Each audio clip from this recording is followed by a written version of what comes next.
ስግደት ቀንሱ አላልኩም፣ ስንፍናም አላስተማርኩም። በደንብ እንድትሰሙኝ ስለምፈልግ ግን በስግደታችን ብዛት በጸሎታችን ብዛት እናሸንፋለን ማለት ትዕቢት ነው። የሚያሸንፈው ማን ነው? ንገሩ። እግዚአብሔር ነው የሚያሸንፈው። እኔ ምክሉ ቅዱስ እንጦንስን እኮ መጡ። ቅዱስ እንጦንስ ከባቱ ከሚጸልዩበት መሃል ምን መስሉ አጋንንት በሙሉ የሰውዬ እንግዲህ ብለው ማስወጣት ሳቃታቸው ቢሉ አንድ ቀን እስኪ አውሬውን እንሆንበትና እንደራጅና ብሎ ተደራጅተው ምን ወጡ? አንተ እባቡን፣ አንተ ደግሞ አይጥውን፣ አንተ ደግሞ እንዲስቅ ይሆነ አንድ እንደው ይገርማል እኮ አባ ፓምቦ የሚባለው ሰይጣን ራሱ ለመፈተን አባ ፓምቦ የሚባለውን አባት ለመፈተን ሰይጣን ምናል በጣም ብዙ ሺህ አጋንንት አልስቅም ብሎ አርምሞ ያዘ አባት ነው። በጣም ብዙ ሺህ አጋንንት አንድ ብርሌ ማንሳት አቅቷቸው ያሳዩታል እንዲስቅ ማለት ነው። እሱ ግን መሳቁን ትቶም እንዳለ ታውቃላችሁ። ይሄ የሚያሳየው አቅመ ቢስነታችሁን ነው አላቸው። እንኳን ሊስቅ ማለት ነው። ሰይጣን በማሳቅም በምን ስልቱ ብዙ ነው። ወደ እንጦንስ ሲመጡ ዘንዶ ሆኖ ይመጣል፣ እንደ እባብ የሚያፏጫል። አስባችሁታል ምእመናን? ዘንዶ ቢመጣባችሁ ዘንዶ ብዙ ሲሆን ከዛ ደግሞ እባብ ቢመጣ ከዛ ደግሞ ጊንጥ ቢመጣ እንደገና ነብር ቢመጣ እንደገና አንበሳ ቢመጣ እንደገና ጅብ ቢመጣ አይጥም ቢመጣ አረኔ ራሱ አይጥ ራሱ አሁን ሌሊታውን አይጥ መጣ ደህና ናችሁ ብትል አታስፈራም? ያ ሁሉ እንደ ሰው እየተነጋገረ ያፏጭ መጣ። እንዴ እኮ ይገርማል እኮ። ምንድነው ያላቸው? ይሄ የሚያሳየው አቅም እንደሌላችሁ ነው አለሱ። አቅም ቢኖራችሁ ኑሮ ለኔ እኮ አንዱ ጅብ ይበቃኛል አላቸው። አቅም ስለሌላችሁ ግን ብዙ ናችሁ መጣችሁ። ይሄ አቅም የላችሁም፣ ግን እኔ አቅም የለኝም ክርስቶስ ይዋጋችሁ እንጂ ሲላቸው ሁሉም ብትን ብለው ጠፉ። ክርስቶስ ይዋጋችሁ እኔ አቅም የሌለኝ ሰው ነኝ በማለቱ ማለት ነው። ስለዚህ እግዚአብሔር ይርዳን ነው እንጂ ተመስገን። እኔ እንደው አንዳንድ ደጋግ ምእመናን ራሱ ሳገኛችሁ ተመስገን ይሄው 5 ዓመቴ ነው መቁጠሪያ ቆጥራለሁ፣ አብይ ጾም ጾማለሁ፣ ሰይጣንን እየቀጠቀጥኩት ነው። እሱ ነው እየቀጠቀጠ ያለ ጌታዬ። እንደዚህ ማለት በራሱ መቀጥቀጥ እኮ ነው።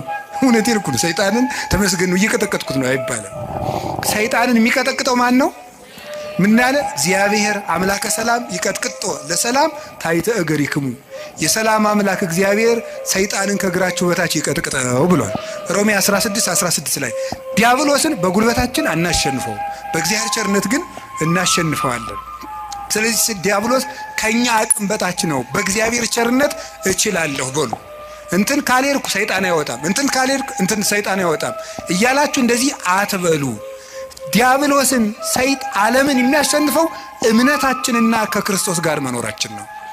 ጌታችን ኢየሱስ ክርስቶስ እውነተኛ ብርሃን ነው። ዲያብሎስ ደግሞ ጨለማ ነው። ብርሃን ደግሞ ጨለማ ባለበት አይኖርም። ወደ ብርሃን ፊታችንን እንዙር።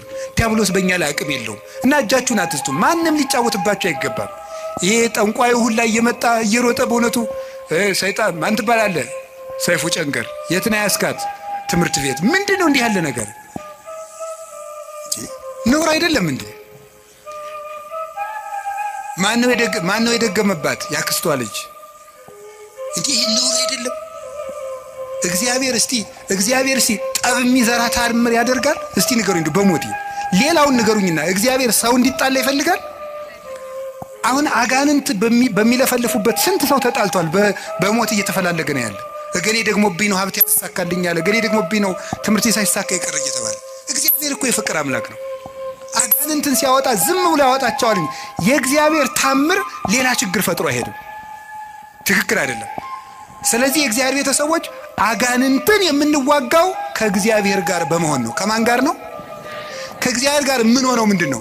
የማቴዎስ ወንጌል ምዕራፍ 28 ቁጥር 19 ላይ አነ ይሄሉ ምስሌክሙ እስከ ልቀት ዓለም፣ እኔ እስከ ዓለም ፍጻሜ ከእናንተ ጋር ነኝ ብሏል። ለማን ያላቸው? ለሐዋርያት በሉ። ለማን? እኔ እስከ ዓለም ፍጻሜ ከማን ጋር ነኝ? ሐዋርያት ዛሬ አሉ፣ በስጋ አሉ፣ በእናንተ ቤተ ክርስቲያን እኖራለሁ እያላቸው ነው። ስለዚህ ከእግዚአብሔር ጋር ለመኖር ቤተ ክርስቲያን ውስጥ አትጥፉ። እንዲያውም ንገራችሁ እንዲያው ሰይጣን የሚያስለቅቅ ጸበል የትኛው ነው? የዮሐንስ መጥምቅ ይሻላል። አቡነ ተክለ ሃይማኖት ጥሩ ናቸው አሉ። የሚካኤል ነው ጥሩ። የትኛውም ቤተ ክርስቲያን ውስጥ አጋንንት ይሸነፋል? እስኪ በሉ የትኛውም በሉ። ቤተ ክርስቲያን ውስጥ ማን ይሸነፋል? አጋንንት ይሸነፋል። ከቤተ ክርስቲያን ጋር ህብረት ይኖራችሁ። ሚካኤል ከሆነ ደብራችሁ ሚካኤል ጋር ህብረት፣ እዚያው ሁኑ። እዚያው ክርስቶስ አለ። ገብርኤል ከሆነ እዚያው ህብረታችሁ፣ እዚያው ህብረታችሁ ውስጥ አትነጠሉ። የክርስቶስ ሕዋስ መሆናችንን ጠብቁ። ክርስቲያን የክርስቶስ ሕዋስ ነው። ሕዋሱ የሚበሰብሰው ከአካሉ ተቆርጦ ሲጣል ነው። ካልተቆረጥን እኛን የሚነካን የለም። ሕዋሱ ቤተ ክርስቲያን አካሉ ናት። ክርስቶስ ራስ ነው። እኛ ደግሞ ይህች ጣት ናት። እችን ጣት ምስጥ የሚበላት ተቆርጣ ስትወድቅ ነው። ከአካሏ ጋር ከኖረች የሚነካት የለም።